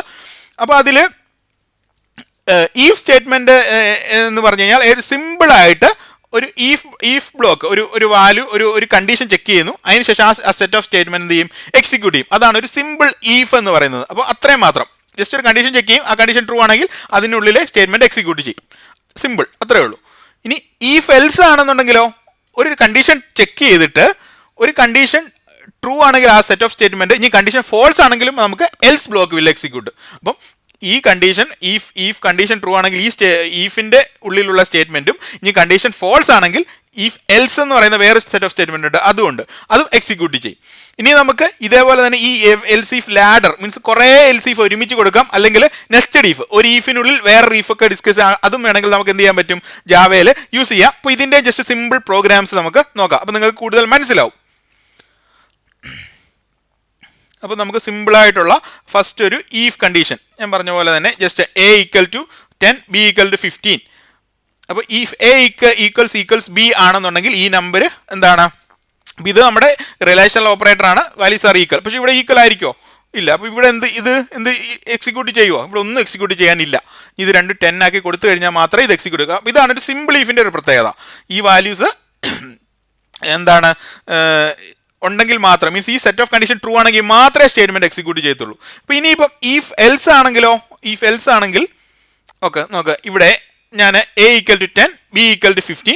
If A greater than B then A is greater. ഇനി എൽസ് കണ്ടീഷൻ കൊടുത്തു. അപ്പോൾ ഇതല്ല, ഈ കണ്ടീഷൻ അല്ല എന്നുണ്ടെങ്കിൽ ഇപ്പോൾ സിമ്പിൾ ഇഫിന് വരെ ഒരു എൽസ് കൂടെ വന്നു കഴിഞ്ഞാൽ അവിടെ പ്രിന്റ് ചെയ്യുന്നത് എന്താണ്, ബി ഈസ് ഗ്രേറ്റർ. അങ്ങനെ ഉണ്ടെങ്കിൽ ബി ആയിരിക്കും ഗ്രേറ്റർ. അപ്പോൾ ഇവിടെ ഏതായിരിക്കും, ഇഫ് സ്റ്റേറ്റ്മെന്റ് ആയിരിക്കും എൽ സ്റ്റേറ്റ്മെന്റ് ആയിരിക്കും എക്സിക്യൂട്ട് ചെയ്യുന്നത്, ഇവിടെ എൽ സ്റ്റേറ്റ്മെന്റ് ആയിരിക്കും എക്സിക്യൂട്ട് ചെയ്യുന്നത്. അതെ, ബി ഈസ് ഗ്രേറ്റർ. ഇനി ഞാൻ എയുടെ വാല്യൂ വലുതാക്കി കൊടുത്തു കഴിഞ്ഞാൽ നമ്മൾ ഒന്നുകൂടെ റൺ ചെയ്ത് കഴിഞ്ഞാൽ എന്ത് പറ്റും, എ ഈസ് ഗ്രേറ്റർ. ഓക്കെ, അപ്പം ഇതാണ് ഒരു സെറ്റ് ഓഫ് കണ്ടീഷൻ എടുത്തിട്ട് ഫസ്റ്റ് ആ കണ്ടീഷൻ ട്രൂ ആണെങ്കിൽ ഈഫ് സ്റ്റേറ്റ്മെന്റും കണ്ടീഷൻ ഫോൾസ് ആണെങ്കിൽ എൽ സ്റ്റേറ്റ്മെന്റും. ഓക്കെ, ഇനി നമുക്ക് അടുത്ത് നോക്കാമെന്നുള്ളതെന്ന് പറഞ്ഞത് ഞാൻ മുമ്പ് പറഞ്ഞ പോലെ എൽസീഫ് ലാഡർ എന്നൊരു ലാഡർ പോലെ കുറേ എൽസീഫ് വരുന്നത്. ഇവിടെ ഞാൻ ഒരു 3 നമ്പർ എടുത്തിട്ട് 3 നമ്പറിന്റെ ഗ്രേറ്റർ ഏതാണെന്നാണ് നോക്കുന്നത്. അപ്പോൾ ഇവിടെ എ ബി സി അങ്ങനെ 19, 18 ആൻഡ് 17. അപ്പോൾ ഇവിടെ ഫസ്റ്റ് ചെക്ക് ചെയ്ത് നോക്കുന്നത്, ഫസ്റ്റ് കണ്ടീഷനിൽ ഇട്ടേക്കുന്നത് ആൻഡ് ഓപ്പറേറ്റർ വെച്ചിട്ടാണ്, A greater than B and A greater than C. അങ്ങനെയാണെങ്കിൽ എ ആയിരിക്കും ഗ്രേറ്റർ എന്ന് എടുക്കുന്നു. ഇനി എൽസ് അതിനുശേഷം ഈഫ്. അപ്പോൾ നമുക്ക് ഇതുവരെ നമ്മൾ പഠിച്ചത് എന്താണ്, ഈഫ് കഴിഞ്ഞിട്ട് ജസ്റ്റ് ഒരു സിമ്പിൾ അതിന്റെ കണ്ടീഷൻ ഫോൾസ്. പക്ഷേ ഇനി നമുക്ക് വേറൊരു കണ്ടീഷൻ ചെക്ക് ചെയ്യണമെന്നുണ്ടെങ്കിൽ എൽസ് ഈഫ് എന്ന് പറഞ്ഞിട്ട് കൊടുക്കാം, അവിടെ അടുത്ത കണ്ടീഷൻ ചെക്ക് ചെയ്യാൻ കൊടുക്കാം. അപ്പോൾ അതാണ് else if be greater than C. അപ്പോൾ നമ്മൾ അവിടെ എന്ത് ചെക്ക് ചെയ്യും, ബി ഈസ് ഗ്രേറ്റർ എന്ന് പറഞ്ഞിട്ട് നമ്മൾ ചെക്ക് ചെയ്യും. ഇനിയിപ്പോൾ ആ കണ്ടീഷൻ ഫോൾസ് ആണെങ്കിൽ ഇറ്റ് മീൻസ് ദാറ്റ് ഇപ്പോൾ ഈ കണ്ടീഷനിൽ ഏതെങ്കിലും ഒരെണ്ണം ഫോൾസ് വരുമ്പോൾ അപ്പോൾ ഇവിടെ നോക്കുന്നു. അപ്പോൾ ഈ കണ്ടീഷൻ ഫോൾസ് ആണെങ്കിൽ ലാസ്റ്റ് എന്തായിരിക്കും, സി ആയിരിക്കും ഗ്രേറ്റർ. അപ്പോൾ if A greater than B and A greater than C ആണെങ്കിൽ എ ഗ്രേറ്റർ, അല്ലെങ്കിൽ ഈ ഒരു കണ്ടീഷൻ ഫോൾസ് ആയെന്ന് വിചാരിക്കുക. അപ്പോൾ പിന്നെ ബിയും സിയും തമ്മിൽ നമ്മൾ വെരിഫൈ ചെയ്യുക. അപ്പോൾ ബി ഗ്രേറ്റർ ദാൻ സി, അപ്പോൾ ബി ഗ്രേറ്റർ ദാൻ സി ആണെങ്കിൽ ബി ഈസ് ഗ്രേറ്റർ അല്ലെങ്കിൽ സി ഈസ് ഗ്രേറ്റർ. അപ്പോൾ ഇതൊരു ലാഡർ ആണ്. അപ്പോൾ ഒരു ഈഫ്, അത് കഴിഞ്ഞിട്ട് പിന്നെ എൽസിൻ്റെ കൂടെ തന്നെ ഈഫ് ചേർക്കാം, പിന്നെ അതും കണ്ടീഷൻ ഫോൾസ് ആയപ്പോൾ എൽസ് ചേർത്തു. അപ്പോൾ ഇത് നമ്മൾ റൺ ചെയ്ത് നോക്കിക്കഴിഞ്ഞാൽ ഇപ്പോൾ നിലവിൽ ഏതാണ്, എ ഈസ് ഗ്രേറ്റർ. ഇനി അടുത്ത് നമുക്ക് വേണമെങ്കിൽ ബി എ ഗ്രേറ്റർ ആക്കാം. ബി എ ഗ്രേറ്റർ ആക്കി കഴിഞ്ഞാൽ എങ്ങനെ ആയിരിക്കും ഇത് റണ്ണാവുന്നേ. അപ്പോൾ ഇവിടെ നോക്കുമ്പോൾ എ ഗ്രേറ്റർ ദാൻ ബി ആണോ, അല്ല, ഇവിടെ കണ്ടീഷൻ ഫോൾസ് ആൻഡ് ഈ 2 കണ്ടീഷൻ ട്രൂ. അപ്പോൾ ഇവിടെ നേരെ ഇവിടെ വരും be greater than C, yes. Excuse me. അപ്പോൾ ബി ഗ്രേറ്റർ ദാൻ സി എന്ന കണ്ടീഷൻ ഇവിടെ എക്സിക്യൂട്ട് ചെയ്യുന്നു. അപ്പോൾ ബി ഗ്രേറ്റർ ദാൻ സി ആണ്, ബി ഗ്രേറ്റർ ആയി. ഇനി നമുക്ക് സിയെ വേണമെങ്കിൽ നമുക്ക് വലുതാക്കാം. അപ്പോൾ ഇവിടെ എന്തായിരിക്കും, ഇവിടെ എക്സിക്യൂട്ട് ചെയ്യുന്നത് സി ആയിരിക്കും ഗ്രേറ്റർ എന്ന് വന്നിട്ട് സി ആയിരിക്കും എക്സിക്യൂട്ട് ചെയ്യുന്നത്.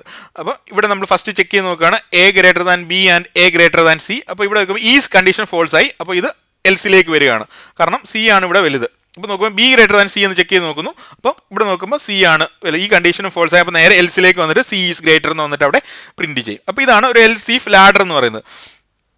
ഇനിയിപ്പോൾ ഒരു നെസ്റ്റഡ് ഈഫ് നമുക്ക് നോക്കാം. അപ്പോൾ നെസ്റ്റഡ് ഈഫ് എന്ന് പറയുന്ന ആ ഒരു പ്രോഗ്രാമിൻ്റെ ഒരു പ്രത്യേകത, നമുക്ക് ഒരു ഈഫിനുള്ളിൽ തന്നെ കുറേ ഈഫും എൽസീഫും ഒക്കെ കൊടുക്കാൻ പറ്റും. അപ്പോൾ ഞാൻ ജസ്റ്റ് ഇവിടെ ഒരു മാർക്കിൻ്റെ ഒരു പ്രോഗ്രാമാണ് ഇത്. ഒരു മാർക്ക് ഫസ്റ്റ് ഡിക്ലെയർ ചെയ്തു, മാർക്ക് ഈക്വൽ 67 എന്ന്. ഇനി മാർക്ക് ഗ്രേറ്റർ ദാൻ 40 ആണോ എന്ന് ചെക്ക് ചെയ്യാണ്. അപ്പം ഇഫ് എന്നിട്ട് നമ്മൾ ഓരോ ഗ്രേഡുകൾ കൊടുക്കുകയാണ്. If mark greater than 40 the pass system print ചെയ്യുന്നു, ഗ്രേഡ് എന്നിട്ട് ഗ്രേഡ് താഴേക്ക് വരുന്നു. അപ്പോൾ ഈ ഈഫിനുള്ളിലാണ് ഇത് വരുന്നത്. അപ്പോൾ ഈഫ് മാർക്ക് ഗ്രേറ്റർ ദാൻ 90 ആണ് എ പ്ലസ് ഗ്രേഡ്, 80 ആണെങ്കിൽ എ ഗ്രേഡ്, 70 ആണെങ്കിൽ ബി പ്ലസ്, 60 ജസ്റ്റ് കുറച്ച് ഗ്രേഡ് എല്ലാം കൊടുക്കും. ഇനിയിപ്പോൾ നമ്മൾ ആദ്യത്തെ കണ്ടീഷൻ നമ്മുടെ കയ്യിലുണ്ട് ഗ്രേറ്റർ ദാൻ 40 എന്നാണ്. അപ്പോൾ അതിൻ്റെ എൽസ് ഏറ്റവും താഴെയാണ് എഴുതിയിരിക്കുന്നത്. അപ്പോൾ അത് അല്ലെങ്കിൽ ഫെയിൽഡ്. അപ്പോൾ ഇതാണ് നമ്മുടെ ഒരു നെസ്റ്റഡ് ഈഫ്. ഈ ഒരു ഈഫിനുള്ളിലാണ് കുറേ ഈഫുകൾ വന്നിരിക്കുന്നത്. അപ്പോൾ ഈഫിനുള്ളിൽ വന്ന അങ്ങനെയുള്ള ഇതിനാണ് നെസ്റ്റഡ് ഈഫ് എന്ന് പറയുന്നത്. അപ്പോൾ ഇവിടെ എന്താണ് നമ്മൾ കൊടുത്തിരിക്കുന്ന മാർക്ക് 67 ആണ്, അത് ഗ്രേറ്റർ ദാൻ 60 ആണ്, പിന്നെ ഗ്രേറ്റർ ദാൻ 60ക്കും 70ക്കും ഇടയിലാണ്. അപ്പോൾ അതുകൊണ്ടാണ് ഗ്രേറ്റർ ദാൻ 60 എന്നുള്ള കണ്ടീഷനിലാണ് വന്നിരിക്കുന്നത്. അപ്പോൾ ഇത് ബി ഗ്രേഡ് എന്ന് പറഞ്ഞിട്ട് ഇത് ചെയ്യും. അതാണ്. ഇപ്പം ഇനിയിപ്പോൾ നമ്മൾ ഒരു 37 എന്ന് കൊടുത്തു കഴിഞ്ഞാൽ ഫെയിൽഡ് എന്നായിരിക്കും വരുന്നത്. കാരണം ഫസ്റ്റ് കണ്ടീഷൻ തന്നെ ഫോൾസ് ആണ്, ഗ്രേറ്റർ ദാൻ 40 അല്ല. അപ്പോൾ നേരെ എൽസിലേക്ക് വരും. അപ്പം ഇവിടുത്തെ എത്രയാണോ നമ്മൾ കൊടുക്കുന്ന ഈ കണ്ടീഷൻ, അത് ആ കണ്ടീഷൻസ് അനുസരിച്ചിട്ടായിരിക്കും ഈ ഒരു നെസ്റ്റഡ് ഈഫ് വർക്ക് ആവുന്നത്. അപ്പോൾ ഇതാണ് ഇതിൻ്റെ ഒരു പ്രത്യേകത. അപ്പം ഒരു ഈഫിനുള്ളിൽ തന്നെ മൾട്ടിപ്പിൾ ഈഫ്സ് നമുക്ക് കൊടുക്കാൻ വേണ്ടിയിട്ട് പറ്റും. ഇതാണ് നെസ്റ്റഡ് ഈഫ് എന്ന് പറയുന്നത്. ഓക്കെ, അപ്പോൾ ഇത് മനസ്സിലായി കാണുമെന്ന് വിചാരിക്കുന്നു. ഇനി അടുത്ത് നമുക്ക് സ്വിച്ച് സ്റ്റേറ്റ്മെൻറ്റിലേക്ക് പോകാം. സ്വിച്ച് സ്റ്റേറ്റ്മെൻറ്റ് എന്ന് പറഞ്ഞു കഴിഞ്ഞാൽ ഒരു എക്സ്പ്രഷൻ ഇതിനെ ഇവാലുവേറ്റ് ചെയ്യും, എന്നിട്ട് ഇതിൻ്റെ റിസൾട്ടിനെ സെവറൽ പോസിബിൾ കേസസ് ആയിട്ട് എഴുതും. എന്നിട്ട് ഓരോ കേസും ഓരോ വാല്യൂ ഉണ്ടാവും. ഈ എക്സ്പ്രഷന് ഈക്വൽ ആയിട്ടുള്ള ഏത് വാല്യൂ ആണോ വരുന്നത് ആ വാല്യൂ അനുസരിച്ചിട്ടായിരിക്കും ആ സെറ്റ് ഓഫ് സ്റ്റേറ്റ്മെന്റ് ആയിരിക്കും എക്സിക്യൂട്ട് ചെയ്യുന്നത്. അപ്പോൾ നമ്മളൊരു ഓപ്ഷൻ കൊടുക്കുന്നു, അപ്പോൾ കേസ് എ ബി അങ്ങനെ കൊടുക്കുകയാണ്. അപ്പോൾ എ ആണ് വരുന്നുണ്ടെങ്കിൽ ആ സെറ്റ് ഓഫ് സ്റ്റേറ്റ്മെന്റ് നമ്മൾ ചെയ്യുന്നു. അപ്പോൾ നമ്മൾ ഒരു സ്വിച്ച്, ഒരു ഓപ്ഷൻ എ ആണെന്നുണ്ടെങ്കിൽ എയുടെ കൗണ്ട് ++, അത് ബ്രേക്ക് ചെയ്യുന്നു. അതൊരു കേസ് ബി ആണ്, ബി കൗണ്ട് +, എന്നിട്ട് അത് ജസ്റ്റ് പ്രിന്റ് ചെയ്യുന്നു. അങ്ങനൊരു പ്രോഗ്രാമായിട്ട് വേണമെങ്കിൽ എഴുതാം. അപ്പോൾ സ്വിച്ച് സ്റ്റേറ്റ്മെൻറ്റ് എന്ന് പറഞ്ഞു കഴിഞ്ഞാൽ ഇത് കുറച്ചുകൂടെ എന്താണ്, ഒരു ചോയ്സിന് വേണ്ടിയിട്ടാണ് കൂടുതൽ യൂസ് ചെയ്യുന്നത്. കുറേ ചോയ്സ് ഉണ്ടെങ്കിൽ നമുക്ക് ഇഷ്ടമുള്ളൊരു ചോയ്സ് സെലക്ട് ചെയ്യാൻ വേണ്ടിയിട്ടാണ് ഈ സ്വിച്ച് സ്റ്റേറ്റ്മെൻറ്റ് നോർമലി നമ്മൾ യൂസ് ചെയ്യുന്നത്. അതിൻ്റെ ഒരു പ്രോഗ്രാം വേണമെങ്കിൽ നമുക്ക് നോക്കാം. അപ്പോൾ ഇവിടെ ഞാൻ ജസ്റ്റ് നമ്മുടെ മന്ത് വെച്ചിട്ടുള്ള ഒരു പ്രോഗ്രാമാണ്. അപ്പോൾ നമ്മൾ ഓരോ മന്തിൻ്റെയും നമ്പർ വെച്ചിട്ട്, ഇപ്പോൾ 1 ആണെങ്കിൽ ജനുവരി എന്ന് പ്രിൻറ്റ് ചെയ്യണം, 2 ആണെങ്കിൽ ഫെബ്രുവരി, അങ്ങനെ. അപ്പോൾ ഞാനിവിടെ മന്ത് 8 എന്നാണ് കൊടുത്തിരിക്കുന്നത്. അപ്പോൾ മന്ത് എന്നുള്ള എക്സ്പ്രഷൻ്റെ വാല്യൂ ഞാൻ 8 എന്നാണ് കൊടുത്തിരിക്കുന്നത്. അപ്പോൾ സ്വിച്ച് അതാണ് നമ്മുടെ എക്സ്പ്രഷൻ. അതിനുശേഷം ഓരോ കേസ്, ഈ മന്തിൻ്റെ വാല്യൂ 1 ആണെങ്കിൽ ജനുവരി എന്ന് പറഞ്ഞാൽ, അതിനുശേഷം ഇതിൻ്റെ ഒരു ഇമ്പോർട്ടൻറ്റ് സാധനം ഓരോ സ്റ്റേറ്റ്മെൻറ്റ് എക്സിക്യൂട്ട് ചെയ്യുന്ന ബ്രേക്ക് കൊടുക്കണം. പിന്നെ ലാസ്റ്റ് നമുക്ക് ഡിഫോൾട്ട് കൊടുക്കാം. അപ്പം നമ്മൾ ഈ 1 to 12 ആണല്ലോ നമുക്ക് മന്ത് ഉള്ളത്. ഇപ്പം ഇതിലല്ലാതെ ഏതെങ്കിലും വാല്യൂ കൊടുത്തിട്ടുണ്ടെങ്കിൽ ഇൻവാലിഡ് മന്ത് റിപ്ലൈ ചെയ്യണമെങ്കിൽ നമുക്ക് ഡിഫോൾട്ട് എന്ന് ലാസ്റ്റ് കൊടുക്കാം. അപ്പോൾ ഞാൻ നിലവിൽ നമ്മുടെ കറണ്ട് മന്തായിട്ടുള്ള 8 ആണ് കൊടുത്തിരിക്കുന്നത്. അപ്പോൾ ഇത് വന്നു കഴിഞ്ഞാൽ ഓഗസ്റ്റ് എന്ന് റിപ്ലൈ ചെയ്യും. ഇപ്പോൾ ഞാൻ ഒരു ഇൻവാലിഡ് മന്ത് 18 എന്നാണ് കൊടുത്തിട്ടുണ്ടെങ്കിൽ ഇതിലൊന്നും ഇല്ലാത്ത മന്താണ്, ഈ 1 to 12 ഇല്ലാത്ത മന്താണ്. അപ്പോൾ ഇൻവാലിഡ് മന്ത് എന്ന് പറഞ്ഞിട്ടായിരിക്കും അത് റിപ്ലൈ ചെയ്യുന്നത്. അപ്പോൾ ഇതാണ് ഒരു സ്വിച്ച് സ്റ്റേറ്റ്മെൻറ്റ് എന്ന് പറയുന്നത്. അപ്പോൾ ഈ സ്വിച്ച് സ്റ്റേറ്റ്മെൻറ്റിൽ നമ്മളൊരു എക്സ്പ്രഷൻ, ഇതാണ് മന്ത്, നമ്മൾ മന്തിൻ്റെ വാല്യൂ നമ്മൾ അല്ലാതെ നമുക്ക് ഗെറ്റ് ചെയ്യാം. അപ്പോൾ തൽക്കാലം നമ്മളിപ്പം ഡൈനാമിക് നമ്മളിങ്ങനെ കൊടുത്തിട്ട് സിമ്പിളായിട്ട് ചെയ്യുകയാണ്. അപ്പോൾ കേസ് 1 ആണെങ്കിൽ ജനുവരി ആയിരിക്കും പ്രിൻ്റ് ആവുന്നത്, കേസ് 2 ആണെങ്കിൽ ഫെബ്രുവരി ആയിരിക്കും. അങ്ങനെ എത്ര മന്ത് ഉണ്ടോ അത്ര മന്തിനനുസരിച്ചിട്ടായിരിക്കും ഇത് എക്സിക്യൂട്ട് ചെയ്യുന്നത്. അപ്പോൾ ജനുവരി കണ്ടോ. അപ്പോൾ ഇത് അവസാനം ഡിഫോൾട്ട് എന്ന് പറഞ്ഞിട്ട് ഇൻവാലിഡ് മന്തും നമ്മൾ കൊടുത്തിരിക്കുന്നു. അപ്പോൾ ഇതാണ് സ്വിച്ച് സ്റ്റേറ്റ്മെൻറ്റ് എന്ന് പറയുന്നത്. സ്വിച്ച് സ്റ്റേറ്റ്മെൻറ്റ് നിങ്ങളൊന്ന് മനസ്സിലാക്കി എടുത്തു കഴിഞ്ഞാൽ ഏറ്റവും സിമ്പിളായിട്ട് നമുക്ക് യൂസ് ചെയ്യാൻ പറ്റുന്ന ഒരു സാധനമാണ്. നമുക്ക് സെലേനിയത്തിലൊക്കെ കുറേ ആവശ്യം വരും, കുറേ ഈ എന്തെങ്കിലുമൊക്കെ ഫോർമാറ്റോ അങ്ങനെയൊക്കെ എന്തെങ്കിലും ചേഞ്ച് ചെയ്യാനൊക്കെ ഉണ്ടെങ്കിൽ സ്വിച്ച് സ്റ്റേറ്റ്മെൻറ്റ് നല്ലതാണ്. ഇനിയാണ് നമുക്കുള്ള ലൂപ്പ് അല്ലെങ്കിൽ റിപ്പീറ്റീഷൻ സ്റ്റേറ്റ്മെൻറ്റ്. ഇത് ഒരു മൾട്ടിപ്പിൾ ടൈമിൽ ഒരു സ്റ്റേറ്റ്മെൻറ്റ് എക്സിക്യൂട്ട് ചെയ്യാൻ, അതൊരു കണ്ടീഷൻ ബേസ് ചെയ്തിട്ട് മൾട്ടിപ്പിൾ ടൈമിൽ ഒരു സ്റ്റേറ്റ്മെൻറ്റ് എക്സിക്യൂട്ട് ചെയ്യാൻ വേണ്ടിയിട്ടാണ് ലൂപ്പ് നമ്മൾ യൂസ് ചെയ്യുന്നത്. മെയിൻലി യൂസ് ചെയ്യുന്ന 3 ലൂപ്സ് ആണ്: while, do while and for. Okay, ഞാനിത് എൻ്റെ 3ഉം പറഞ്ഞു തരാം. അതിനുശേഷം നമുക്ക് ഇതിൻ്റെ എക്സാമ്പിൾ പ്രോഗ്രാമിലേക്ക് നോക്കാം. ഈ വൈൽ ലൂപ്പ് എന്ന് പറഞ്ഞു കഴിഞ്ഞാൽ ഒരു കണ്ടീഷൻ ഇത് ചെക്ക് ചെയ്ത് നോക്കുകയാണ്. വൈൽ ലൂപ്പ് ഇതിൻ്റെ ഒരു കണ്ടീഷൻ ചെക്ക് ചെയ്ത് നോക്കുകയാണ്. അപ്പം ഫസ്റ്റ് ഒരു ഇവാലുവേഷൻ കണ്ടീഷൻ ചെക്ക് ചെയ്യും. ആ കണ്ടീഷൻ ട്രൂ ആകുന്നിടത്തോളം കാലം ഈ സ്റ്റേറ്റ്മെൻറ്റ് എക്സിക്യൂട്ട് ചെയ്യും. അപ്പോൾ നമ്മൾ എന്ത് ചെയ്യണം, ഇതൊരു ഇൻക്രിമെൻറ്റോ അങ്ങനെ എന്തെങ്കിലും കൊടുക്കേണ്ടി വരും. അപ്പോൾ നമ്മൾ ഇവിടെ ഒരു എക്സാമ്പിൾ പറഞ്ഞിരിക്കുന്നത് ജസ്റ്റ് ഒരു കൗണ്ട് ഈക്വൽ ടു 1, അതൊരു കൗണ്ട് <5, അതിനുശേഷം സിസ്റ്റം ഡോട്ട് ഔട്ട് പിന്നെല്ലാം കൗണ്ട് ++. അപ്പോൾ ഇത് ഫസ്റ്റ് കൗണ്ടിൻ്റെ വാല്യൂ 1 ആണ്, അതിനുശേഷം കൗണ്ടിൻ്റെ വാല്യൂ 2 ആവും. അപ്പം ഫസ്റ്റ് കൗണ്ട് 1 പ്രിൻറ്റ് ചെയ്യും, കൗണ്ട് 1 2 ആവും. ദെൻ എഗെയിൻ കണ്ടീഷൻ ചെക്ക് ചെയ്യും, അപ്പം കൗണ്ട് 2 ആണ്, അങ്ങനെ ഇവിടെ 2 പ്രിൻറ്റ് ചെയ്യും, അങ്ങനെ 3 വരും, 4 വരും, 5 വരുമ്പോൾ എന്ത് ചെയ്യും, ഈ കണ്ടീഷൻ ഫോൾസ് ആയി ഇത് എക്സിറ്റ് ആവും. അപ്പോൾ ഇതാണ് വൈൽ ലൂപ്പിൻ്റെ പ്രത്യേകത. ഒരു കണ്ടീഷൻ ചെക്ക് ചെയ്യും, ആ കണ്ടീഷൻ ഫോൾസ് ആവുന്നത് വരെ ഈ സ്റ്റേറ്റ്മെൻറ്റ്സ് ഇതിനുള്ളിലെ ഈ ബ്ലോക്ക് സ്റ്റേറ്റ്മെൻറ്റ്സ് എക്സിക്യൂട്ട് ആവും. അതാണ് വൈൽ ലൂപ്പ്. ഇനി അടുത്ത ഡു വൈൽ ലൂപ്പ് എന്ന് പറഞ്ഞു കഴിഞ്ഞാൽ ഒരൊറ്റ ഡിഫറൻസേ ഉള്ളൂ. വൈൽ ലൂപ്പിന് ഒറ്റ ഡിഫറൻസ് ആണ്, ആ ഡിഫറൻസ് ആണ് ഈ കണ്ടീഷൻ ഫോൾസ് ആണെങ്കിൽ ഇത് 1 ടൈം എക്സിക്യൂട്ട് ചെയ്യും. കാരണം എന്ന് പറഞ്ഞു കഴിഞ്ഞാൽ നമ്മൾ കണ്ടീഷൻ ചെക്ക് ചെയ്യുന്ന അറ്റ് ദ എൻഡ് ആണ്. ഡു എന്ന് പറഞ്ഞിട്ട് നമ്മളിതിനെ റൺ ചെയ്യും. അപ്പം ഇത് ഫസ്റ്റ് വൺ ടൈം റൺ ചെയ്യുക, അതിനുശേഷം ലാസ്റ്റ് ആണ് കണ്ടീഷൻ ചെക്ക് ചെയ്യുന്നത്. ഇവിടെ നമ്മൾ എക്സാമ്പിൾ ഇതിൻ്റെ കൗണ്ട് ഈക്വൽ ടു 1, അതിനുശേഷം ഡു എന്ന് പറഞ്ഞിട്ട് ഈ 1 പ്രിൻറ്റ് ചെയ്യും, അതിനുശേഷം 2 ആവും, എന്നിട്ട് ശേഷമാണ് കണ്ടീഷൻ ചെക്ക് ചെയ്യുന്നത്. അപ്പോൾ ഇത് ഇപ്പോൾ ഇവിടെ കൗണ്ട് ഈക്വൽ ടു 6 എന്നാ അല്ലെ 5 എന്നാ കൊടുത്തിട്ടുണ്ടെങ്കിലും ആ 5 ഇവിടെ പ്രിൻ്റ് ആവും, അതിനുശേഷമേ കണ്ടീഷൻ ചെക്ക് ചെയ്യുന്നുള്ളൂ. അപ്പോൾ ഇതാണ് ഈ ഡു വൈൽ ലൂപ്പിന്റെ ഒരു പ്രത്യേകത, ഡു വൈലും വൈലും തമ്മിലുള്ള ഡിഫറൻസ് എന്ന് പറഞ്ഞു കഴിഞ്ഞാൽ രണ്ടും സെറ്റ് ഓഫ് ഇത് തന്നെയാണ്, ഒരു കണ്ടീഷൻ ഇവാലുവേറ്റ് കണ്ടീഷൻ ഫോൾസ് ആവുന്നവരെയാണ് ഇത് എക്സിക്യൂട്ട് ചെയ്യുന്നത്. പക്ഷേ ഡു വൈൽ കണ്ടീഷൻ ഫോൾസ് ആണെങ്കിലും വൺ ടൈം ഇത് എക്സിക്യൂട്ട് ചെയ്യും. ഇനി അടുത്തതാണ് ഫോർ ലൂപ്പ്. ഫോർ ലൂപ്പാണ് എനിക്ക് തോന്നുന്നത് ഏറ്റവും കൂടുതൽ യൂസ് ചെയ്യുന്നത്. ആ കാരണം എന്ന് പറഞ്ഞു കഴിഞ്ഞാൽ ഈ നമ്മൾ ഫസ്റ്റ് ഒരു ഇനിഷ്യലൈസ് ചെയ്യണം, പിന്നെ ഇൻക്രിമെന്റ് ചെയ്യണം, കണ്ടീഷൻ ഇടയ്ക്ക് കണ്ടീഷൻ ചെക്ക് ചെയ്യണം, ഇതെല്ലാം കൂടെ ഒരുമിച്ച് ഒരൊറ്റ ഇതിൽ തന്നെ നമുക്ക് ഫോർ ലൂപ്പിൽ എഴുതാം. അതുകൊണ്ടാണ് ഫോർ ലൂപ്പ് ഏറ്റവും കൂടുതൽ യൂസ് ചെയ്യുന്നതെന്ന് പറയുന്നത്. ഫംഗ്ഷനലി ഒരു വൈൽ ലൂപ്പിന്റെ ഈക്വൽ ആണ്, കാരണം ഫസ്റ്റ് തന്നെ നമ്മൾ ഇൻക്രിമെന്റ് എടുത്ത് ആ കണ്ടീഷൻ ട്രൂ ആവുന്ന ഫോൾസ് ആവുന്ന വരെയാണ് ഇത് എടുക്കുന്നത്. അപ്പോൾ ഇതിൻ്റെ ഒരു ഫോർ ലൂപ്പിന്റെ ഫസ്റ്റ് ഒരു ഇതെന്ന് പറഞ്ഞു കഴിഞ്ഞാൽ first initialisation, then condition, then increment. അപ്പോൾ നമുക്ക് വാല്യൂ ഇവിടെ ഫസ്റ്റ് നമ്മൾ പുറത്തായിരുന്നു വൈൽ ലൂപ്പിനെ ഇനിഷ്യലൈസ് ചെയ്തു, ഇവിടെ ഇതിനുള്ളിൽ തന്നെ ഇനിഷ്യലൈസ് ചെയ്യുക, അതിനുശേഷം രണ്ടാമത് കണ്ടീഷൻ ചെയ്യുക. അപ്പോൾ ഇടയ്ക്ക് സെമി കോളൻ ഉണ്ട്, ദെൻ ഇൻക്രിമെന്റ് ഉണ്ട്, ദെൻ നമ്മൾ സ്റ്റേറ്റ്മെന്റ് എഴുതുന്നു.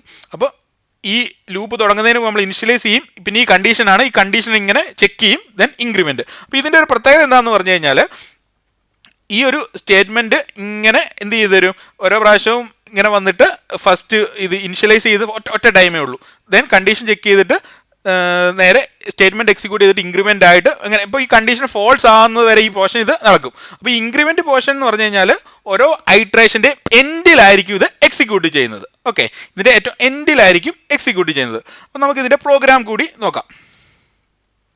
അപ്പോൾ ആദ്യം ഞാൻ പറഞ്ഞ വൈൽ ലൂപ്പ് നോക്കാം നമുക്ക്.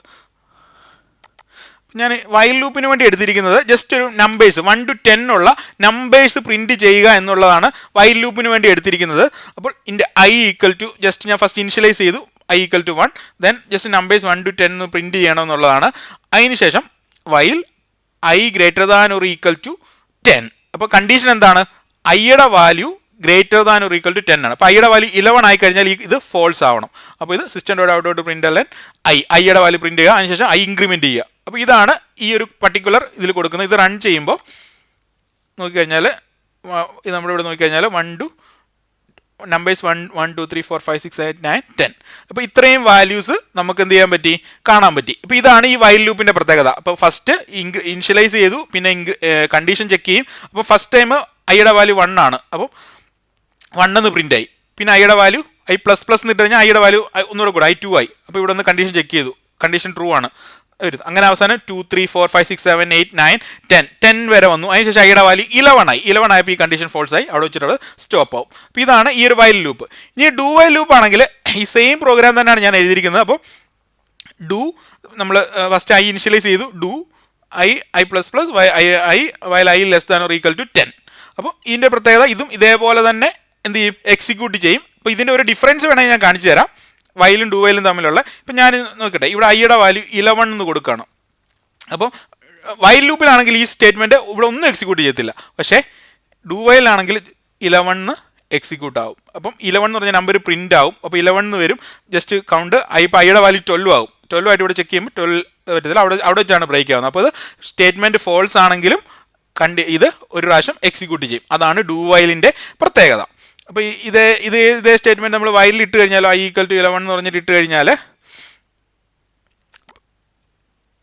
ഇത് എന്ത് ചെയ്യത്തില്ല, എക്സിക്യൂട്ട് ചെയ്യത്തില്ല. അപ്പോൾ ഇതാണ് വൈലും ഡു വൈലും തമ്മിലുള്ള ഡിഫറൻസ്. ഇനി നമ്മൾ മൂന്നാമത് പറഞ്ഞ ലൂപ്പിൻ്റെ കാര്യമാണ് ഫോർ ലൂപ്പ്. അപ്പോൾ മറ്റേതിൽ പല സ്ഥലത്തായിട്ട് നമ്മൾ എഴുതിയിരുന്ന കാര്യങ്ങളൊക്കെ ഒരൊറ്റ കുടക്കീഴിൽ വരിക എന്നുള്ളതാണ് ഈ ഫോർ ലൂപ്പിൻ്റെ പ്രത്യേകത. ഫോർ ലൂപ്പ് ഇവിടെ ഇനിഷ്യലൈസേഷൻ ഫസ്റ്റ് ഇൻ്റെ ഐ ഈക്വൽ ടു 1 എന്ന് ഇനിഷ്യലൈസ് ചെയ്തു, then I less than or equal to 10, then statement execute ചെയ്യും, ദെൻ ആണ് ഇൻക്രിമെൻറ്റ് ചെയ്യുന്നത്. അപ്പോൾ ഇത് നമ്മൾ കൊടുത്തു കഴിഞ്ഞാൽ ഇവിടെ 1 തൊട്ടിട്ട് നമ്പർ 1 to 10 വരെ ഇവിടെ പ്രിൻ്റ് ആയിട്ടുണ്ട്. അപ്പോൾ ഇതാണ് നമ്മുടെ പ്രത്യേകത. അപ്പം ഈ ഫോർ ലൂപ്പ് ഇവിടെ എന്തായി പ്രിൻ്റ് ആവുകയാണ് ഈ 1 to 10 വരെയുള്ള. ഇപ്പോൾ ഇവിടെ നമ്മൾ ഈ ഐ ഈക്വൽ ടു 11 എന്ന് കൊടുത്തു കഴിഞ്ഞാൽ പ്രിൻ്റ് ആവത്തില്ല, ഒരെണ്ണം പോലും പ്രിൻ്റ് ആവത്തില്ല. പക്ഷേ ഡു വൈലിൽ മാത്രമാണ് അതിനുള്ള പ്രത്യേകത ഉള്ളത്. കാരണം നമ്മൾ സ്റ്റേറ്റ്മെൻറ്റ് ഫോൾസ് ആണെങ്കിലും നമ്മൾ എന്ത് ചെയ്യുന്നു, ഒരു പ്രാവശ്യങ്ങളിൽ എക്സിക്യൂട്ട് ചെയ്യും. ഇപ്പോൾ ഇവിടെ ആകുമ്പോൾ ഒരു നമ്പർ പോലും പ്രിൻറ്റ് ചെയ്യാനില്ല. അപ്പോൾ ഇതാണ് ഈ 3 ലൂപ്പ്. അപ്പോൾ ഈ 3 ലൂപ്പ് ഏറ്റവും നമ്മൾ സെലേനിയം ചെയ്യുമ്പോഴൊക്കെ ഏറ്റവും ഉപകാരപ്രദമാണ്. അതുപോലെ തന്നെ നമ്മൾ പഠിക്കുന്ന സമയത്തും ഏറ്റവും കൂടുതൽ ലൂപ്സിൻ്റെ ഉപയോഗം അല്ലെങ്കിൽ ലൂപ്സ് ഉപയോഗിക്കുന്നത് നമ്മൾ മനസ്സിലാക്കി കഴിഞ്ഞാൽ നമുക്ക് വളരെയധികം കാര്യങ്ങൾ ഉപയോഗിക്കാൻ വേണ്ടിയിട്ട് പറ്റും. അപ്പോൾ നിങ്ങൾ ഈ ഒരു പ്രോഗ്രാംസ് ഒക്കെ ഒന്ന് ചെയ്ത് നോക്കുക. ഞാൻ വേറെ കുറച്ച് പ്രോഗ്രാം എക്സസൈസിന് വേണ്ടിയിട്ട് ജസ്റ്റ് പറഞ്ഞിട്ടുണ്ട്. ജസ്റ്റ് ഒരു നമ്പർ ഓഡ് ഓർ ഈവൻ ഇത് നമ്മൾ ഈഫ് വെച്ചിട്ട് ചെയ്യാൻ പറ്റുന്നതാണ്. പിന്നെ അസർട്ടിങ് സോർട്ട് കുറേ നമ്പേഴ്സ് എടുത്തിട്ട് സോർട്ട് ചെയ്യാൻ അത് നമുക്ക് ലൂപ്പും ഇതൊക്കെ വെച്ചിട്ട്, പിന്നെ സം ദ നമ്പേഴ്സ് ഇപ്പോൾ നമ്മൾ ജസ്റ്റ് പ്രിൻറ്റ് ചെയ്യുന്നതാണ്. ഇത് ഈ നമ്പറിൻ്റെ കുറച്ചുകൂടെ ഒന്ന് രണ്ട് സ്റ്റേറ്റ്മെൻറ്റ് കൂടി ഈ ലൂപ്പിനുള്ളിൽ ആഡ് ചെയ്ത് കഴിഞ്ഞാൽ ഇത് എല്ലാ ലൂപ്പും വെച്ചിട്ട് ചെയ്യാൻ പറ്റുന്നതാണ്. 1 to 100 ഒരു വേരിയബിളോട് ഒരു എസ് എന്ന് പറഞ്ഞൊരു വേരിയബിളോ ഡിക്ലെയർ ചെയ്തിട്ട് അതിനെ ഐയും കൊണ്ട് S+I അങ്ങനെ പറഞ്ഞിട്ട് ആഡ് ചെയ്ത് കഴിഞ്ഞാൽ ഇതിൻ്റെ സമ്മ് നമുക്ക് കിട്ടിയിട്ട് സമ്മ് നമുക്ക് ലാസ്റ്റ് പ്രിൻറ്റ് ചെയ്യാം. അതിനുശേഷം ഒരു നമ്പർ പ്രൈം ആണെന്ന്, ഈ നമ്പർ 1 കൊണ്ട് മാത്രം ഡിവിസിബിൾ ആയിട്ടുള്ള നമ്പേഴ്സ്, അതാണല്ലോ പ്രൈം എന്ന് പറയുന്നത്. അപ്പോൾ ആ ഒരു പർട്ടിക്കുലർ ഇത്, അപ്പോൾ ഇതൊക്കെ നിങ്ങൾ ജസ്റ്റ് ഒരു എക്സാമ്പിളായിട്ട് ചെയ്ത് നോക്കുക. അപ്പോൾ ഈ എക്സാമ്പിൾ പ്രോഗ്രാംസ് ഞാൻ ഈ ഡ്രൈവിൽ അപ്ലോഡ് ചെയ്തിട്ട് ഞാൻ ഇതിൻ്റെ ലിങ്ക് ഇതിൻ്റെ കമൻറ്റിൽ ഷെയർ ചെയ്യാം. നിങ്ങൾക്ക് എന്തെങ്കിലും ഡൗട്ട് ഉണ്ടെങ്കിൽ കമൻറ്റായിട്ട് ചോദിക്കുക, ഞാൻ ഉറപ്പായിട്ട് റിപ്ലൈ തരുന്നതായിരിക്കും. അപ്പോൾ ഈ വീഡിയോ നിങ്ങൾക്ക് ഇഷ്ടമായെന്ന് കരുതുന്നു. ഓക്കെ, ഇപ്പം ഈ വീഡിയോ ആദ്യമായിട്ടാണ് കാണുന്നുണ്ടെങ്കിൽ ഈ ചാനൽ സബ്സ്ക്രൈബ് ചെയ്യുക, ചാനൽ ഷെയർ ചെയ്യുക. നിങ്ങൾക്ക് ആവശ്യമായിട്ടുള്ള ഈ ടെസ്റ്റിംഗ് സംബന്ധമായും അതുപോലെ തന്നെ ഈ പ്രോഗ്രാമിംഗ് ലാംഗ്വേജസിൻ്റെ ബേസിക്സ് ഒക്കെ ഞാൻ ഇതിലേക്ക് തരുന്നതായിരിക്കും. അപ്പോൾ ഇന്നത്തെ വീഡിയോ കണ്ട എല്ലാവർക്കും നന്ദി. Thank you.